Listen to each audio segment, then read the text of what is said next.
Hello, and thank you for joining me for another WOW moment. This is David, and today on the WOW I want to talk about male femininity.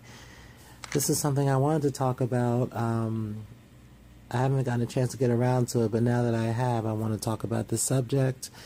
I did a WOW video on female masculinity, I think about a couple of weeks ago, and I just wanted to discuss this one because I didn't want to just talk about female masculinity without talking about male femininity. So now that I'm here, let's talk about this. Okay, I'm going to keep this video brief basically because I just want to just go quickly into what male femininity is basically. Male femininity, it's technically, when you think about male femininity, you think about someone who's very soft, someone who's not very masculine at all,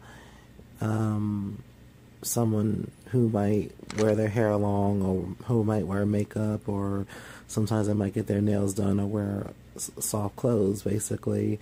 That's basically what male femininity entails. And I'm going to use myself as an example because, you know, I myself am a gay person, and my style basically is very effeminate. You know, I do wear makeup, I do wear my hair long, I do my nails, and my clothes are very soft.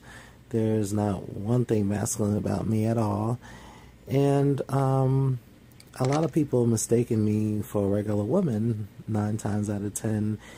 And I get a lot of questions, people asking me like, are you transgendered, or are you a woman, or, you know, quite a few questions. So this is the reason why I wanted to do this WOW video real quick, just to let people know what my style and my dress code basically is.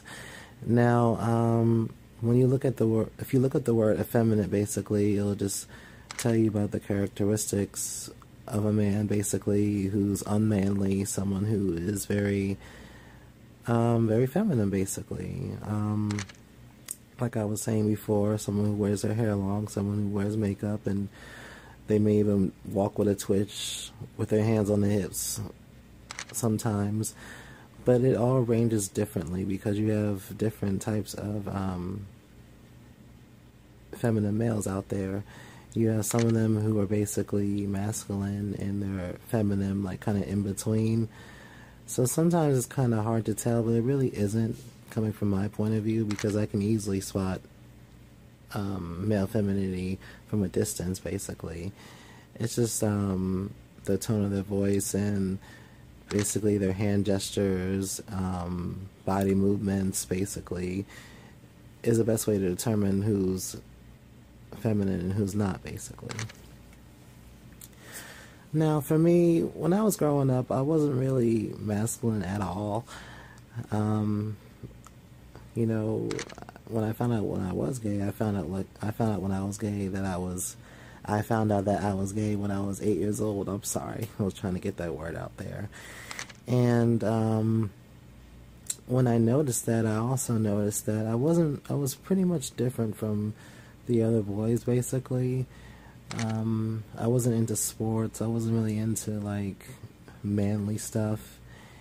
And for me, like, I always embrace femininity as something that's very beautiful. When I was younger, I always like used to watch like princess movies and stuff, like Disney movies and stuff like that. And I came across one movie called Rodgers and Hammerstein's Cinderella, which starred Brandy, and I was a very big fan of Brandy. I used to like love watching her music videos and listen to her songs, and I loved that movie so much. Basically, she was just very sweet, very outspoken, and I always saw myself to be that same way, and that's kind of how I pretty much came about when I finally realized that I was actually a feminine young gay boy, basically.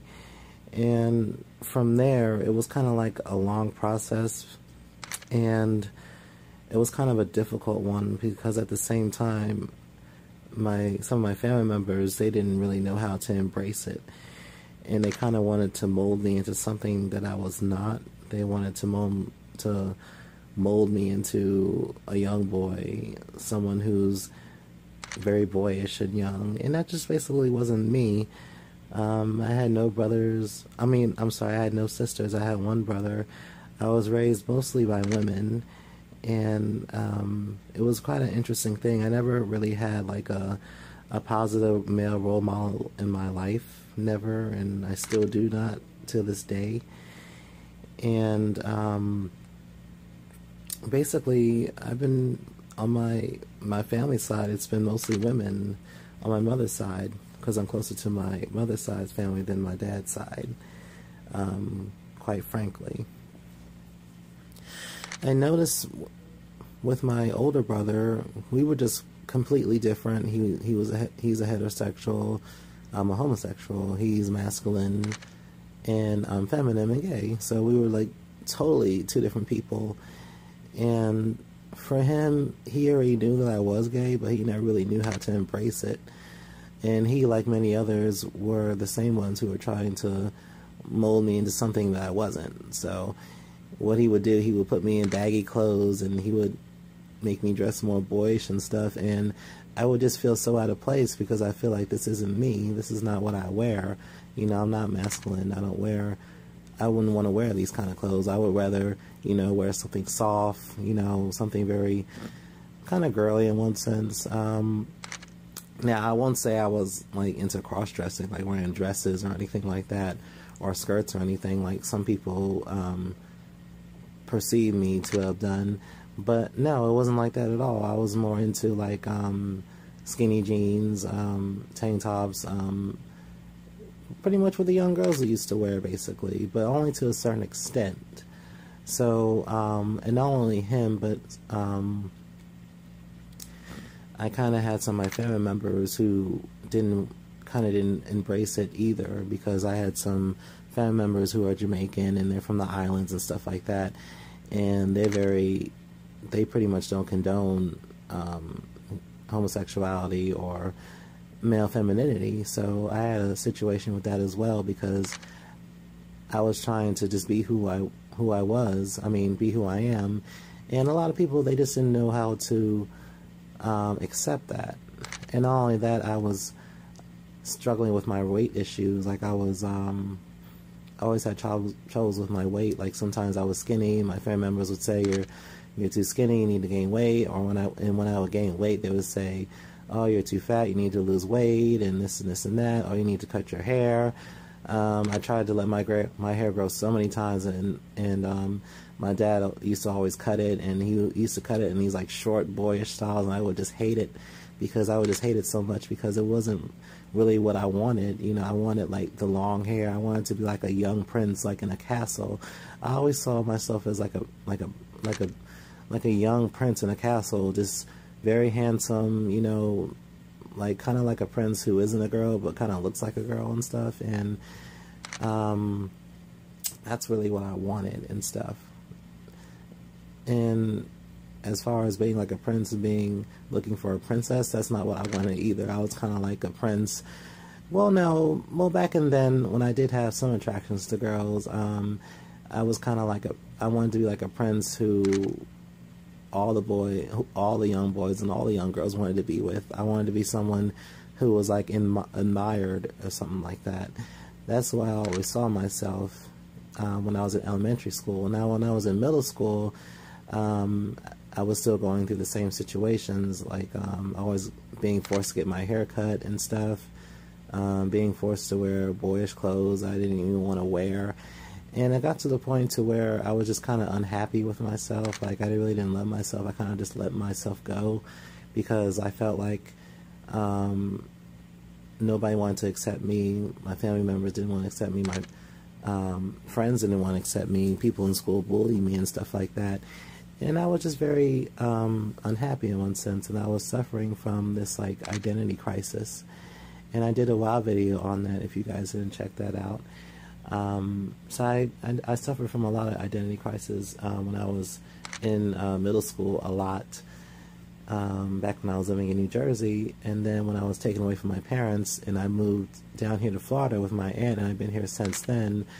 I came down here during my freshman year in high school, and I was basically in high school, and I was still going through quite a few identity crises. Now, being that my aunt, she's a lesbian as well, and we shared like this strong bond. She too she accepted me being a gay person, but she was kind of like the same way, trying to mold me into this young man that everyone wanted me to be. And like I was still going through those transitions as well. So it wasn't until during like my junior year in high school, and my hair was starting to grow because my auntie would let it grow, and I was starting to wear braids, and I started wearing hair extensions and stuff. So started wearing hair extensions, and I started to wear softer clothes, and I was starting to get the feel of who I really was deep down inside, but I was still, ironically, I was still going through my identity crisis. And so, as I was saying, in my junior year up into my senior year in high school, things were starting to change, and I was starting to get the feel of who I really was. Sorry. I already accepted the fact that I was gay. I already accepted the fact that I was feminine. But at the same time, I always had people who were trying to mold me into something that I wasn't. And I had some friends in high school. It got a little better during high school, because I didn't really have any friends in middle school. I only had one, but she stayed in New Jersey and I moved away. So I was kind of like alone in one sense. Like I felt very misunderstood, and like there was like this big misconception on who I really was. And a lot of the friends that I did have years ago, they too, they accepted me for being gay, but at the same time, it was like they didn't accept it because they wanted me to be masculine, they wanted me to be boyish, and it just really wasn't me. It wasn't me at all and stuff. Which is why I tell a lot of people, it's not really a choice to be gay or have a certain choice for a certain style. It's just basically how we are. And I want to let people know that's just how I was born. That's just the way how I am. That's what I was trying to bring to people's attention. Now, once I went off to technical school, and I was during that time I was out of high school, but when I left high school, I pretty much left everything behind. I stopped talking to a lot of people. So technically, I left high school without no friends, because the friends I did have, I stopped talking to because they trying to mold me into something I wasn't. I kept in touch with maybe a couple of them, but it was still the same situation. So up until technical school, I kind of left all that behind. Now, when I got to technical school and I was into culinary arts and stuff like that, it was, I was 18 at the time, and I was surrounded by a lot of cool people. I saw that there was a few other gay people there as well, and I was kind of cool with them. And the group I was with, my classmates, we were just really cool. Like, we all clicked and we all got along and stuff. Did I share a strong bond with them? No, maybe a couple of them during the 3 years that I was there. But at the same time, I still kind of felt out of place because I really felt like I still wasn't me. And I started to switch myself even more. I went from wearing like braids. I love wearing braids because, Brandy, she's my favorite music artist of all time, my favorite female artist. And my favorite male artist is Michael Jackson. And Brandy, she used to wear like these braids and everything. I just instantly fell in love with them. And I used to wear my hair just like her. And once I did from that, I felt like, okay, I wanted to start dating. I wanted to start, doing things differently. And I wanted the guys to start noticing me. And that was another hard thing because when you're feminine, stuff like that, it's kind of different from being masculine. So it's a little more difficult for us femmes out there, because you got more gay guys who are more interested in masculine guys than they are feminine guys. Unfortunately, down here in Florida, I'm not sure how it is in other states or cities, but for me down here in Florida, it's very difficult. So at the same time, like I was wearing my hair natural and I was wearing hair extensions. I was kind of like switching it up, and I was still suffering from that identity crisis because I was trying to fit in, and I was trying to fit into where another male would like me. And I got, some attention and stuff like that, but it really wasn't the attention that I wanted, because all it was fornication and stuff. And I was suffering from, lust and stuff like that and fornication, so I was basically dealing with that. During a couple of years into technical school, I started wearing, my hair straight with bangs, and that was just an all-around different process for me. And it was a good process at the same time. But sometimes with good processes, it's not really the result that you want. So once I had finished, around the time I finished technical school, I started working, I started making my own money, and I started, finding out who I really was more. And, I started wearing more softer clothes. And to answer some of your people's questions, no, I never wore a dress. No, I never wore a skirt. I'm feminine, but to a certain extent. I wouldn't say I'm a cross-dresser. That's not the point at all. But, I would wear maybe some skinny jeans and a top. And a lot of my attire, it isn't really just, it is feminine, but I still have, some boyish clothes that are very soft looking that I wear as well. So I wanted to bring that to people's attention. And let's see, continuing on, like I said, as I started working, I started pretty much finding out who I was. And just about a year ago is when I started wearing makeup and stuff. And my style just switched up a little bit more, and I've been starting to find myself a lot more. And I noticed that once I did that, I've been having more guys interested in me. Like, it's just really crazy, because back then a lot of men didn't even want me, but nowadays it's like I got so many men at my job who want me. I walk down the street, guys are trying to holler at me and stuff. I remember I was leaving the store and crossing the street, and these two black guys, they were pulling up, and they parked right in front of me, and I was walking, they were trying to talk to me, and another car backed up into them, and they got into an accident. So I have quite a few men who are interested in me and stuff. Of course, with me being at my job, there's quite a few ladies there who are jealous of me and stuff. But that's okay, that comes with the turf and stuff like that. But I'm more happier than I've ever been, because I finally found out who I really am and who I want. I wouldn't say who I want to be, but like I said, how I am, and just accepting it. And not so much as embracing it, but at the same time, when you accept the fact that we are who we are at the end of the day, we just feel so much better. So I get some slurs about me being a transgender person. No, I'm not a transgender person. I am a male. I'm an openly gay male. And I'm effeminate. That's basically it. I wear makeup. I wear long hair. My clothes are soft. I'm very soft. I'm not masculine at all. And, I have feminine characteristics. That's basically what I want to say. And to answer other people's questions, do I want to be a transgender? No.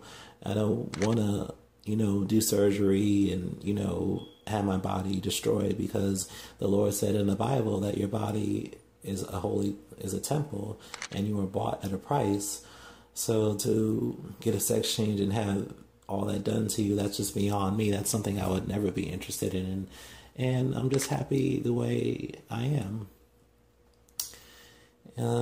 Is there anything else I want to bring up? I have to think about it. Oh yeah, and I want to talk about another thing, is that the same thing I said with the female masculinity is the same thing with the male masculinity. I noticed that there's a lot of straight guys out there who, I wouldn't say who are gay, but at the same time you have to understand that a lot of heterosexual men, they're very attracted to femininity. And like I said in the video with the female masculinity about women being attracted to masculinity, it would be pretty much easier for a woman to be attracted to another woman who's very masculine looking. And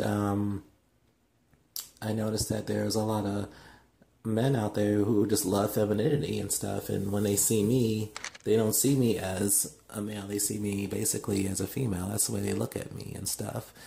And even when I had conversations with them, like and stuff like that, I let them know, like, you know I'm a boy, right?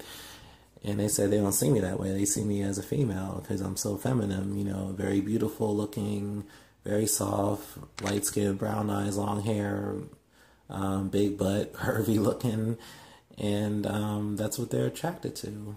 So that's another thing I wanted to bring up, because I did mention that in the female masculinity video about females being attracted to, feminine females being attracted to masculine females. It's the same thing for masculine men being attracted to men who are effeminate like me. Alright, so I think that pretty much sums it up for today, and stay tuned for more WoW videos. Bye bye.